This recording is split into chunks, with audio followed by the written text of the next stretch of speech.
Nous vous informons que ce programme est déconseillé aux moins de 10 ans. Un enfant gâté d'Hollywood sombre dans la perversion. C'était un violeur en série, disposant de beaucoup d'argent. Il enregistre ses crimes en vidéo. C'était incontestable. Quand on regardait ces vidéos, il s'agissait de viols de femmes inconscientes. Il paie une caution d'1 million de dollars puis attend le bon moment. Ça sautait aux yeux qu'il ne resterait pas jusqu'au bout. La chasse à l'homme captive les États-Unis. Il y avait tout dans cette affaire. Sexe, drogue et vidéo. L'héritier d'une légende d'Hollywood devient un violeur recherché par la police. C'est aujourd'hui dans Crime en haute société.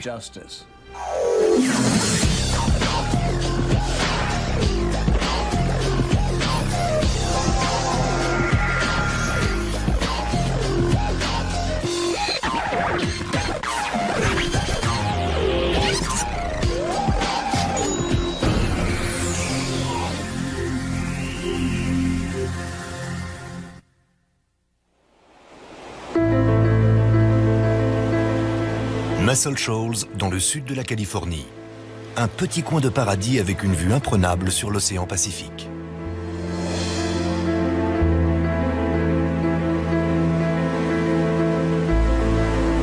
Les surfeurs et autres amateurs de farniente sont très fiers de pouvoir s'installer ici. On ne parle pas beaucoup de cette petite ville dans les journaux. Mais le 18 juillet 2000, un homme de 36 ans est arrêté devant sa maison qui fait face à la mer. Andrew Luster est l'héritier de Max Factor, une légende hollywoodienne du maquillage. Dans sa maison, la police trouve de la drogue, des armes et une collection d'effroyables films en vidéo qu'il aurait apparemment tournés. À la fin de l'enquête, Andrew Luster doit répondre de 87 chefs d'accusation pour avoir drogué et violé des jeunes femmes. Il est atteint d'une maladie qui va jusqu'au tréfonds de son âme. Il aime avoir des rapports sexuels avec des femmes qui sont comme mortes. La presse se rue sur cette affaire. Andrew Luster est l'arrière-petit-fils de Max Factor, le roi des cosmétiques. Les médias le surnomment l'héritier Factor, mais le procureur le qualifie de prédateur sexuel. Quand j'habitais à Los Angeles, j'ai rencontré plusieurs membres de la famille d'Andrew Luster. Ils étaient très aimables, très respectés. Certes, Andrew n'était sans doute pas le premier héritier à devenir un tombeur, mais il était malade. Et le pire dans tout ça, c'est qu'il a failli s'en tirer. Andrew Luster est placé en résidence surveillée lorsque l'affaire se prolonge. Il risque alors plus de 100 années de prison et il n'a aucune intention de purger cette peine. Le 3 janvier 2003, il prend la fuite. Une traque à l'échelle mondiale est lancée pour le retrouver. Un chasseur de primes appelé Dwayne Dog Chapman est déterminé à l'amener devant la justice. Il peut être n'importe où, dans n'importe quel pays. Dog, le chasseur de primes, est à ses trousses. Je suis implacable et impitoyable. Je le capturerai.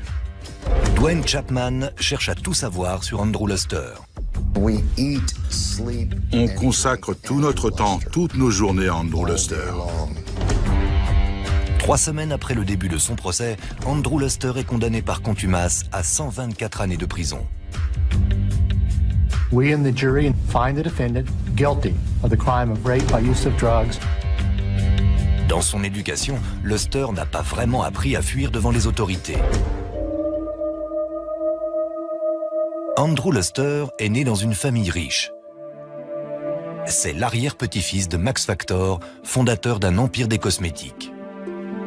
Max Factor est né en Pologne. Il a émigré en Russie où, à l'âge de 20 ans, il est devenu le coiffeur du tsar Nicolas II. Les contraintes de la vie à la cour lui déplaisant, il s'est enfui aux États-Unis au moment des premiers pas de l'industrie du cinéma. Il a alors révolutionné l'art du maquillage cinématographique. C'était le maquilleur le plus en vue d'Hollywood, réclamé par toutes les stars. Les célèbres lèvres de Joan Crawford, sa belle bouche bien pleine, c'est l'œuvre de Max Factor. Ça correspond notamment à sa personnalité et à ses rôles, ceux d'une femme agressive, déterminée. Mais la beauté n'était pas seulement réservée aux stars hollywoodiennes. Dans les années 60, la société Max Factor & Company entre en bourse. La famille roule sur l'or. En 1963, la petite fille de Max, Elizabeth, donne naissance à un fils, Andrew Stuart Luster. Andrew, surnommé Drew par sa famille, grandit dans la ville très huppée de Malibu, en Californie, au milieu des luxueuses maisons des membres de la jet set. Il a grandi dans le coin entre Malibu Road et la colonie au bord de la plage. Il avait une servante, une nounou, un cuisinier. C'était la belle vie pour lui. Il faisait ce qu'il voulait et il était plein aux as. Quand Andrew a 5 ans, sa mère Elizabeth divorce d'avec son père, le docteur Henry Luster, qui mourra quelques années plus tard. Comme sa mère le racontera après, Andrew accuse le coup. Il passe des heures seul avec ses nombreux animaux de compagnie. Mais Andrew a une autre passion. Comme de nombreux enfants de Malibu, il est obsédé par le surf. Ils adorent passer du temps dans l'eau et attendre la vague parfaite. C'est le but ultime, trouver la vague idéale. Pour fêter sa sortie du lycée en 1981, Andrew se paye un cadeau plutôt inhabituel.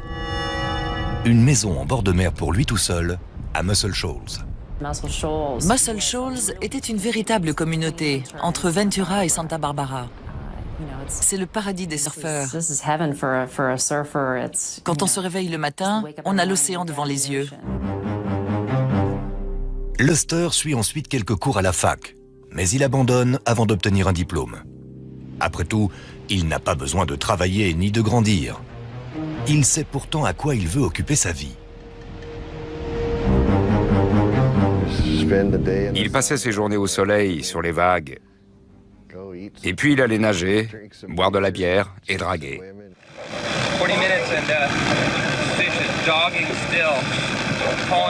Il ne garde jamais très longtemps un emploi. Il travaille un peu dans l'immobilier, en disant aux gens qu'il est trader. Mais sa source principale de revenus est son fonds de dépôt.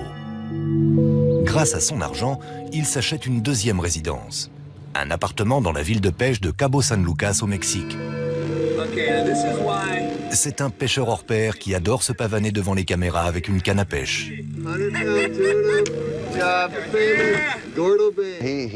Il aimait beaucoup être filmé. Il n'était pas du tout timide, il regardait droit dans l'objectif et il faisait son show.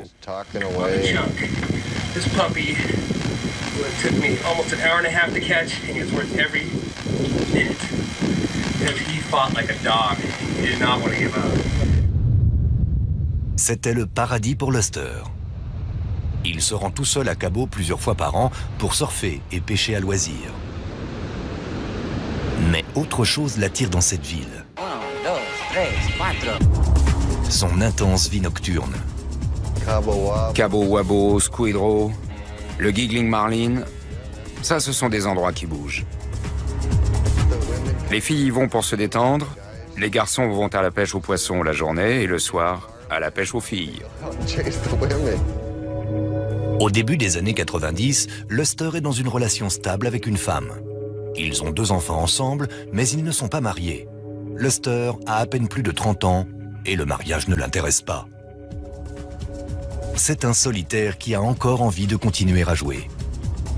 Il a d'ailleurs un nouveau jouet, une caméra vidéo. Elle devient sa passion. La vie de Luster se transforme en une longue émission dont il est le héros. Le jour, il joue un jeune oisif. Mais à la tombée de la nuit, il se transforme en un prédateur pervers. Au fil des ans, il s'est enfoncé dans une zone dangereuse de déviance sexuelle. Andrew Luster souffre d'un dérangement mental qui va en s'aggravant.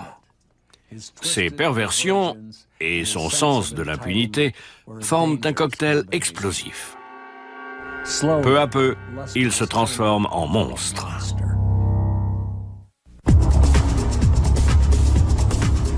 Au milieu des années 90, Andrew Luster mène une vie dédiée au plaisir. Il consacre son temps à des activités solitaires. Il fait du surf, de la pêche et surtout, il écume les bars et les plages de Californie pour séduire des femmes. Très jeunes, de préférence. En 1996, Luster rencontre Shauna sur la plage. Elle a à peine 16 ans. Luster en a 32. Il ne recherche pas l'âme sœur. Il veut simplement sentir qu'il a du pouvoir sur les femmes. La différence d'âge y contribue. Mais il a une autre méthode beaucoup plus funeste. Shauna et ses amis aiment traîner dans la maison de Luster. Le bar est toujours plein.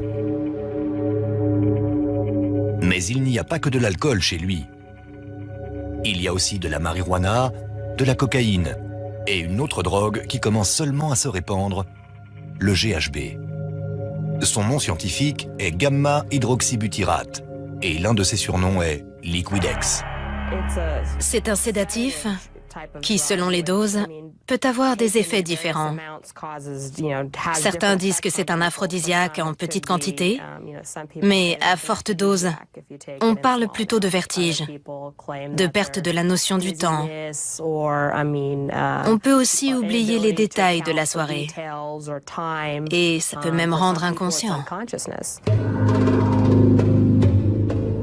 À une époque, le GHB était vendu en pharmacie comme complément nutritionnel. Facile à fabriquer, il est indétectable dans le sang seulement 12 heures après ingestion.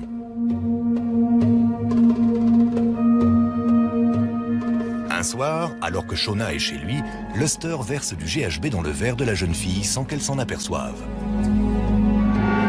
Elle perd connaissance. Luster insère une cassette dans sa caméra, la met en marche, décrit ce qu'il compte faire, puis viole sa proie inconsciente. Shauna se rappelle seulement s'être réveillée le matin sans aucun souvenir des événements de la nuit précédente. Selon toute apparence, Andrew Luster est comme de nombreux autres jeunes fils de riches qui habitent à Muscle Shoals. Dans la journée, il s'amusait sur la plage et draguait des filles, tout à fait normalement. Mais la nuit, c'était un véritable détraqué sexuel. Il avait deux visages, Dr. Jekyll et Mr. Hyde.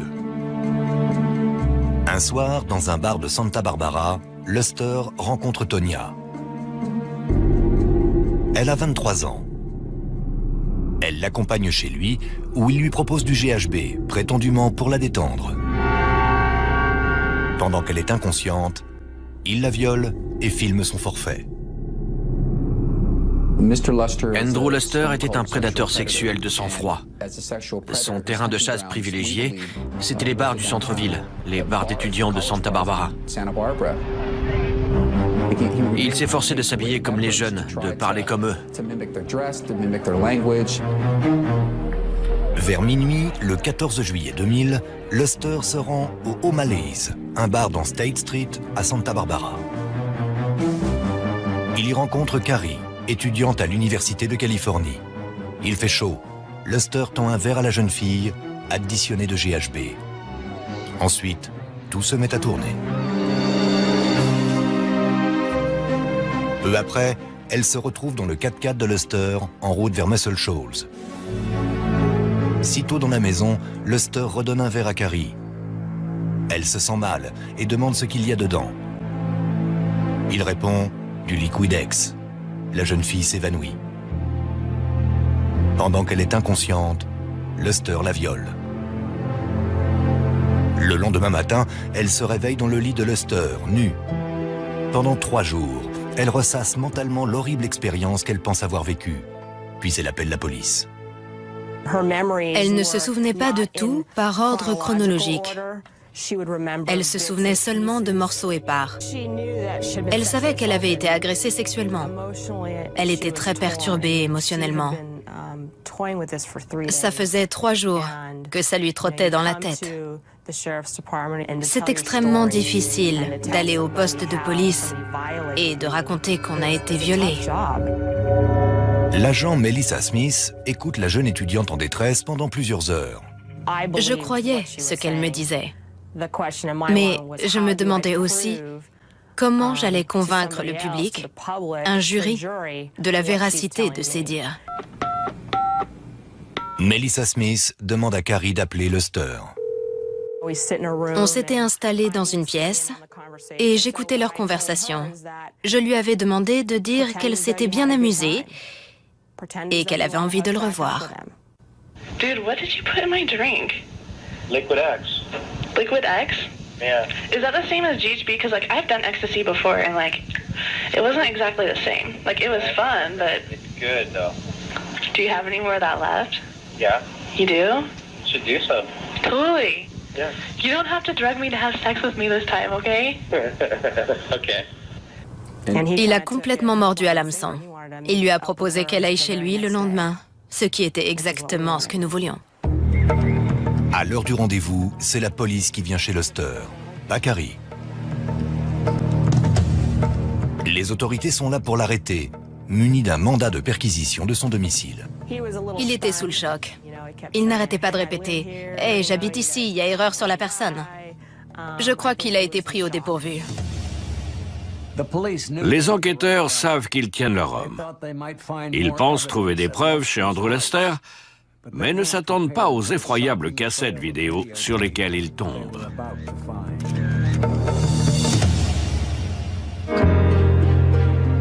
En juillet 2000, Andrew Lester est arrêté devant sa maison californienne de bord de mer pour le viol de la jeune Carrie Doe. Il est menotté, puis emmené au bureau du shérif où il est interrogé. Il était très sûr de lui pendant cet interrogatoire. Il a souvent essayé de prendre le contrôle de la discussion en répétant régulièrement « Vous n'avez aucune preuve contre moi, je vais ressortir libre ». Andrew Lester a toujours eu la vie facile. Il dit littéralement aux policiers « Je suis riche, je vais me prendre un bon avocat et je vais détruire cette fille ». Il est persuadé de pouvoir s'en tirer quoi qu'il arrive. I don't screw up. I've lived in the same place my entire adult life. I'm a wealthy guy. I can't screw up. I'm not going to lose my money. You're a wealthy guy? Mais très vite, il se retrouve acculé et il est pris en flagrant délit de mensonge par la policière. So did you tell her that you put liquid X in her drink? I never told her that. Il a dit qu'il ne lui avait rien donné, qu'il ne voyait pas de quoi je parlais.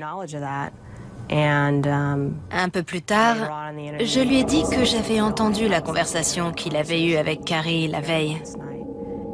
Là, il a été obligé de reconnaître qu'il avait versé du GHB. Mais il a prétendu que la jeune femme était consentante.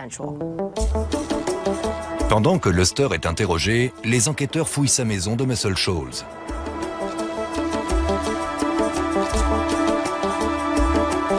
Ils trouvent de la marijuana, de la cocaïne, des sédatifs, des champignons hallucinogènes. Mais ce n'est pas tout. Ils trouvent aussi des nunchakus, une arme d'arts martiaux interdite, et un fusil d'assaut AK-47. Mais ce n'est encore rien comparé à ce qu'ils trouvent ensuite. Empilés sur une étagère, des dizaines de cassettes vidéo contenant les films tournés par Luster. Il y en a une qui a attiré notre attention, celle marquée « Shauna plus GHB ». C'est celle-là que nous avons regardée en premier. Et le film était très dérangeant. Sur cette vidéo, on voit une fille allongée, inconsciente. Luster entre dans le cadre, s'assied sur le bord du lit, regarde la caméra et commence son récit. Il dit « Beaucoup de gens rêvent de Noël et de Thanksgiving. Moi, je rêve de ça. » En visionnant les autres cassettes, les enquêteurs assistent à d'autres scènes où Luster viole des filles apparemment inconscientes. Elles sont dans le coma. Elles ronflent. Elles sont sans vie. Il est obligé de les soulever et de les mettre dans d'autres positions. Il viole ces femmes sans montrer la moindre trace de remords. C'est le portrait vidéo d'un effroyable prédateur sexuel. Une semaine plus tard, Luster comparaît devant un juge et il est inculpé d'empoisonnement et de viol. sa caution est fixée à un montant record pour le comté de Ventura. Le procureur a demandé une caution de 10 millions de dollars, ce qui a été accordé. C'était du jamais vu. L'argument, c'était de dire il faut que la caution soit très élevée pour être sûr qu'il ne s'enfuira pas. Le montant de la caution ne fait que renforcer le caractère scandaleux de l'affaire. La presse locale se rue sur cette histoire, suivie par les médias nationaux. Les médias savaient qu'Andrew Luster était l'héritier de Max Factor. Ce sont même eux qui nous l'ont appris. La presse fait ses choux gras avec cette affaire, qui finit par parvenir aux oreilles de Tonya, la jeune femme que Luster avait violée 4 ans auparavant. Cette jeune femme est tombée sur des articles, alors qu'on essayait justement de la retrouver. Et c'est elle qui nous a contactés. Les enquêteurs montrent ensuite à Tonya la vidéo où Luster la viole, alors qu'elle est inconsciente. C'est la plus dégoûtante, la plus répugnante agression sexuelle que j'ai jamais vue. Je n'avais jamais rien vu qui s'approche autant de la nécrophilie. Un homme qui a des rapports sexuels avec des femmes évanouies. Ça avait des relents de morgue. Les enquêteurs font tout leur possible pour retrouver les autres filles filmées par Luster. Ils épluchent le carnet d'adresse de l'homme en espérant que cette sombre histoire éveillera des souvenirs aux victimes. Ils parviennent ainsi à retrouver Shauna, l'adolescente de 16 ans dont Luster a abusé chez lui. Elle est horrifiée par ce que les policiers lui racontent. C'était évidemment très dérangeant pour elle. 2 policiers sont venus chez elle et lui ont parlé d'événements qu'elle avait vécus, mais dont elle n'avait pas du tout connaissance. Le choc a dû être très rude pour elle en apprenant ça. Shauna et Tonya portent également plainte pour aider le procureur à envoyer Andrew Luster en prison.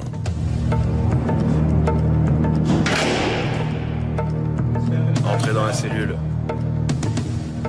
Cet homme, qui a toujours agi selon ses désirs, se retrouve confiné dans une cellule d'1,50 m sur 2,40 m, avec une seule heure par jour pour faire du sport et se doucher. La fortune d'Andrew Luster lui a ouvert des portes toute sa vie. Sauf que maintenant, elle ne peut pas le faire sortir de sa cellule. Luster est pourtant certain qu'il y a un moyen de s'échapper, et hélas, il a raison. En apprenant que sa caution est fixée à 10 millions de dollars, Andrew Luster est outré. Alors que le procureur avertit que l'accusé risque de s'échapper et de commettre d'autres viols, les avocats de la défense plaident pour la liberté de leur client. C'est comme s'il n'avait pas de caution. C'était notre argument et il a été retenu. La cour d'appel a eu raison de réduire le montant de la caution. Le juge fixe la caution à un montant inférieur que Luster peut payer, 1 million de dollars. C'est beaucoup pour la plupart des gens, mais peu pour la famille Luster. C'est même une somme qu'elle peut non seulement verser, mais se permettre de perdre au cas où Andrew déciderait de se faire la belle. Il pouvait être libéré sous caution, tant qu'il était placé sous résidence surveillée et avec un bracelet électronique à la cheville, pour qu'il ne puisse pas s'éloigner de sa maison. Si les bracelets électroniques sont monnaie courante chez les jeunes délinquants, Andrew Luster devient le premier adulte du comté de Ventura à devoir en porter un. Le bureau du shérif proteste. C'est grâce à sa fortune que Luster a le droit d'être en résidence surveillée. De lourdes accusations pesaient contre lui. C'était un violeur en série, disposant de beaucoup d'argent. C'était des conditions qui n'avaient jamais été imposées par la Cour de Californie pour qui que ce soit. Et il y a eu une polémique sur le fait qu'elles étaient appliquées à un homme riche, de milieu aisé. Cela a forcément soulevé des questions. Andrew Luster n'aurait jamais dû pouvoir être libéré sous caution. Nous nous sommes inclinés devant son statut et sa position. Les auditions préliminaires commencent en juin 2001. L'accusation doit prouver qu'elle dispose d'assez de preuves pour aller jusqu'au procès. À 37 ans, Luster se complaît dans le rôle d'un innocent accusé à tort. Avec son langage corporel, il exprimait son indignation, sa volonté de réfuter des accusations qu'il estimait complètement fausses. Selon lui, ces femmes mentaient et avaient eu des rapports consentis avec lui. Il prétendait que les avocats de l'accusation agissaient par pudibonderie et cherchaient à le salir par des mensonges. 3 victimes présumées de Luster, Carrie, Shona et Tonya, témoignent qu'elles ont été endormies sans leur consentement. Et les vidéos filmées par Luster montrent la suite des événements. Il avait de nombreuses occasions de s'interrompre et de mettre fin à ses agressions sexuelles. Au lieu de ça, il changeait la musique. Il allait chercher d'autres objets dont il se servait pour ses forfaits. Et à chaque fois, ça faisait un chef d'accusation supplémentaire contre lui.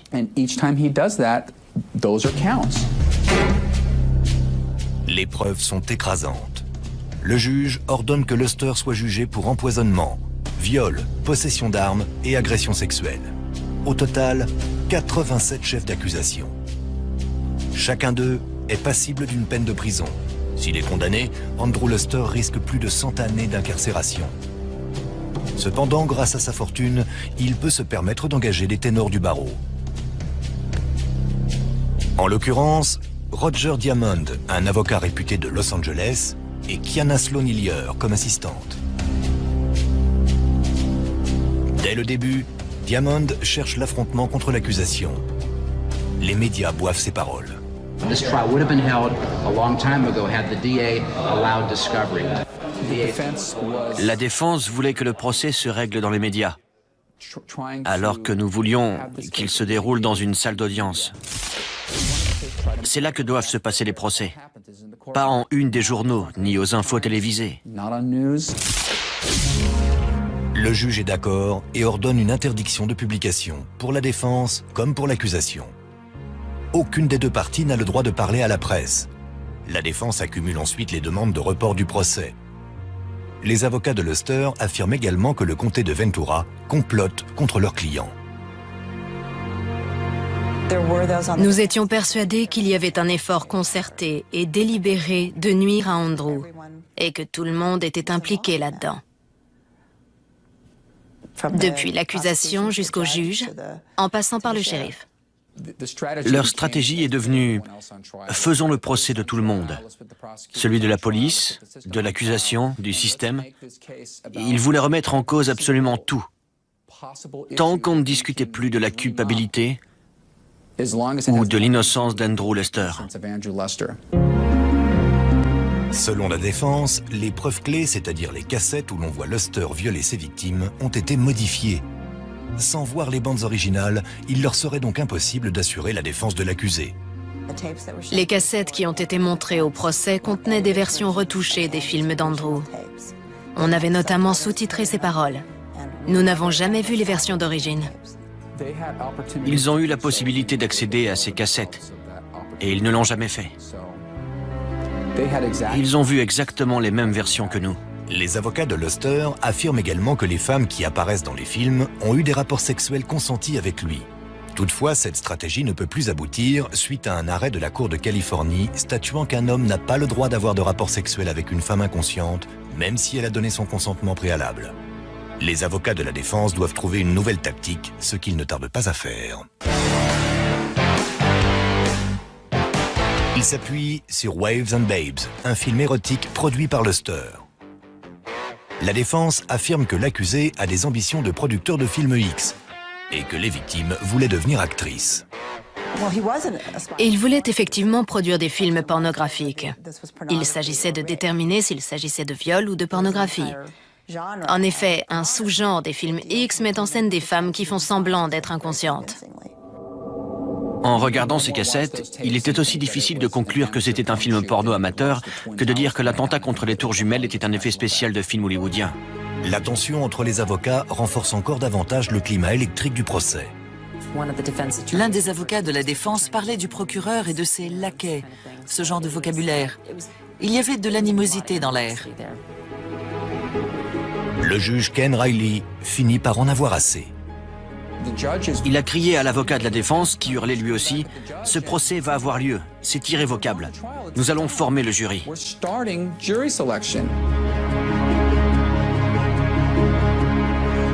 Grâce à son portefeuille bien garni et au talent de ses avocats, Andrew Luster a réussi à retarder le procès pendant près de 2 ans et demi.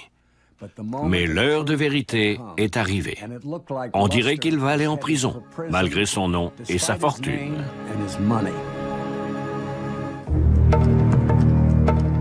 Deux ans et demi après son arrestation, Andrew Luster passe en procès. S'il est condamné, il passera le restant de ses jours derrière les barreaux. Mais pour l'instant, il est dans sa maison de Muscle Shoals, sous résidence surveillée.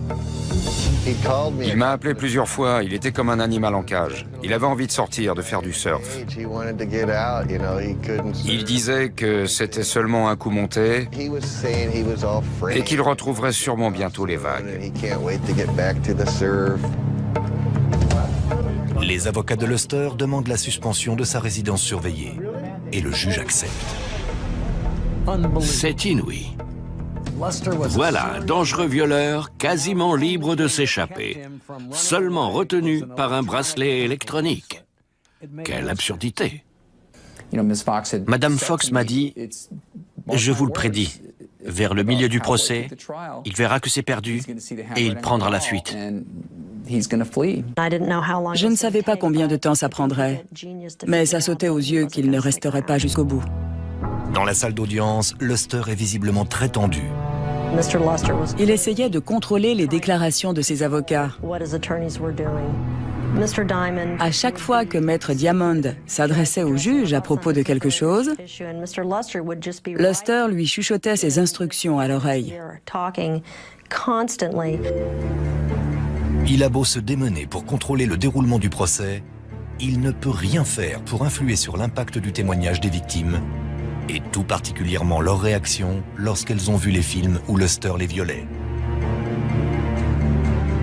When you first saw the tape and saw the defendant performing these various sex acts on your body, what was your reaction? It's very disgusting to me, and when I first saw it, it was like, it's like seeing yourself raped in the third person, and there's nothing you can do about it. Ces témoignages sont déjà accablants, mais la défense sait que le pire reste à venir. Les cassettes vidéo elles-mêmes. En voyant ça, de nombreux jurés avaient l'air bouleversés et incrédules. J'ai aussi remarqué 2 jeunes femmes émues aux larmes. Tous les jurés étaient bouche bée. Ils n'en croyaient pas leurs yeux. Les jurés se posaient une seule question. Sont-elles inconscientes? C'est ça qui changeait complètement la donne. Mais on entendait ces jeunes filles ronfler. Elles ne donnaient aucun signe de vie. On aurait dit de grandes poupées inertes. Pour les jurés, c'était la preuve éclatante qu'il ne s'agissait pas d'un tournage de film porno amateur. Luster, quant à lui, observe les jurés le regarder commettre une succession de viols.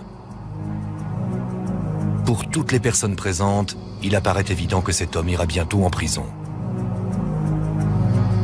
Le procès doit s'interrompre 2 semaines pour les fêtes de fin d'année. La veille de l'interruption, Luster se penche vers son avocate, Kiana Sloan-Hillier. Après l'avoir écoutée, elle s'est levée et elle a dit « Nous comptons voir Monsieur Luster pendant l'interruption du procès. Nous demandons donc à la Cour de lui accorder les mêmes horaires que pendant le procès. »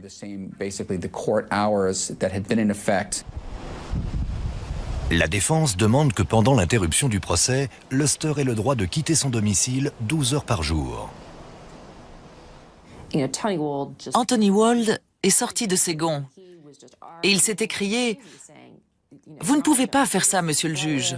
Il risque de s'enfuir. » Malgré notre objection, le juge a accédé à cette demande.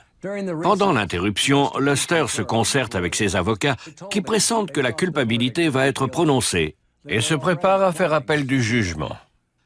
Luster, lui, se prépare à toute autre chose. Le matin du vendredi 3 janvier 2003, Andrew Luster sectionne son bracelet électronique, sort de chez lui et monte dans son 4x4. Il roule pendant 2 heures vers le sud jusqu'à Santa Monica et se gare au coin de San Vicente et de la 10e rue. Il sort ensuite du véhicule et disparaît. C'est assez évident qu'il envisageait cette solution depuis longtemps.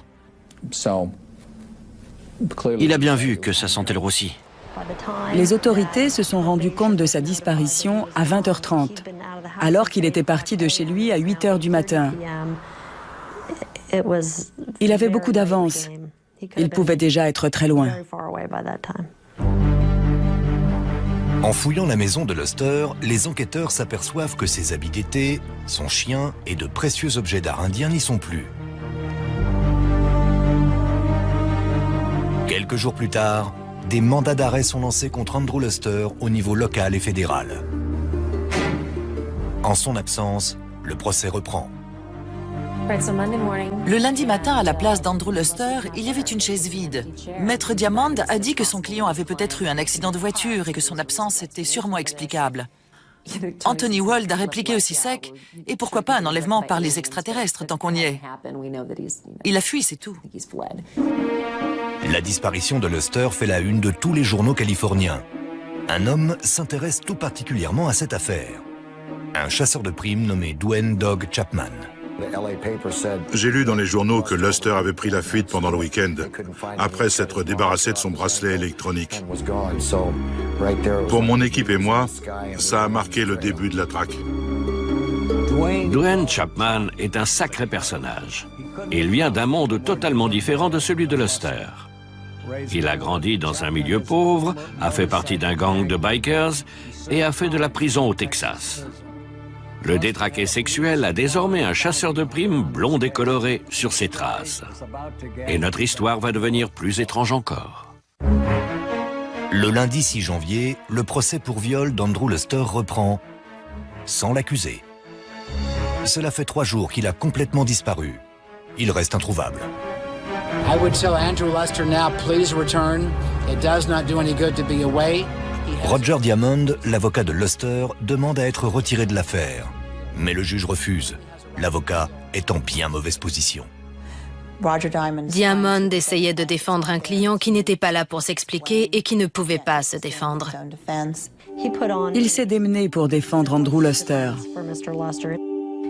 Il a essayé de balayer toutes les preuves d'un revers de main.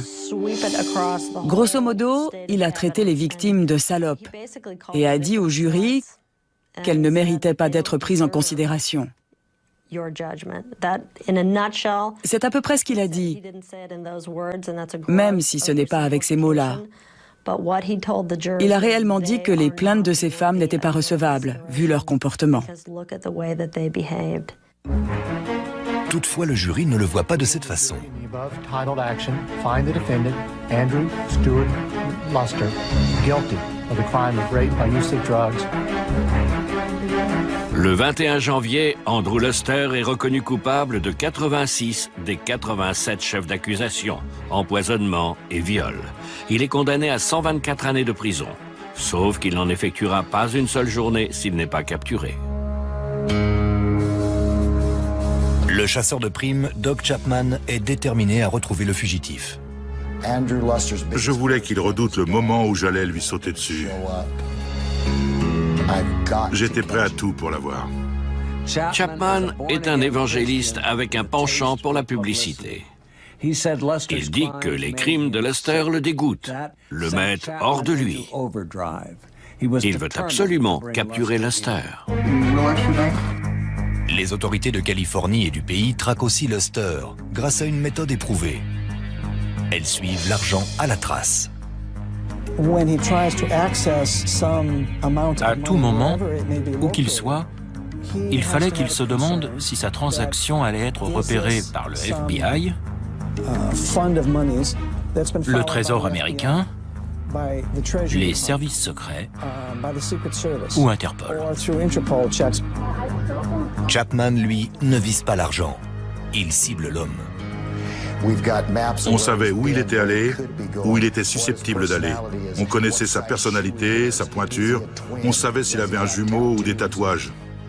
Les enquêteurs assurent ne pas être dérangés par le fait que Doc Chapman recherche Luster. Si Dwayne Chapman, une émission de télévision ou quiconque d'autre arrivait à localiser Andrew Luster par quelque moyen que ce soit, tant mieux. En juin, Chapman apprend par un informateur que Luster est dans la ville mexicaine de Puerto Vallarta, où il a repris sa vie de séducteur nocturne. Ça correspondait à son portrait de prédateur sexuel. Un hôtel borgne, des passes à $5 dans un endroit perdu, ce genre de choses. C'était exactement là que je m'attendais à le trouver. Chapman saute dans un avion. Le 18 juin, il repère Luster chez un marchand de tacos près de son hôtel Bon Marché. C'est le moment que le chasseur de primes attendait. Il bondit sur le fugitif, le maîtrise, puis l'embarque dans sa camionnette et repart. Des passants ayant assisté à la bagarre appellent la police. En quelques minutes, les policiers rattrapent le véhicule, s'emparent de Luster et le jettent en prison. La capture de Luster fait la une des journaux. Quelques jours plus tard, le FBI récupère la garde de Luster et le rapatrie vers les États-Unis. Après 3 ans de lutte pour éviter la prison, Andrew Luster, l'héritier en fuite, est derrière les barreaux. C'est sûrement là qu'il passera le restant de ses jours. Il n'a pas eu un comportement parfait, c'est vrai. Mais il a été condamné à 124 ans de prison. Je suis certaine qu'il n'a pas eu un procès équitable. Cela prouve bien que les riches n'arrivent pas toujours à acheter leur liberté. Il a violé des victimes inconscientes, des femmes incapables de résister parce qu'elles avaient été droguées. C'est très tordu. Jamais, au grand jamais, les avocats de la défense n'auraient pu trouver un moyen de diminuer l'impact causé par ces cassettes vidéo. Ce sont les preuves les plus accablantes que j'ai jamais vues. Luster s'est condamné lui-même dans la quête égoïste de son plaisir pervers. Andrew Luster avait suffisamment d'argent pour mettre les femmes à ses pieds. Il aurait pu en payer pour satisfaire ses désirs, mais cela ne lui suffisait pas. Au final, il n'a pas eu assez d'argent pour arriver à couvrir ses crimes sordides. C'était Dominique Dunn. Merci de nous avoir suivis.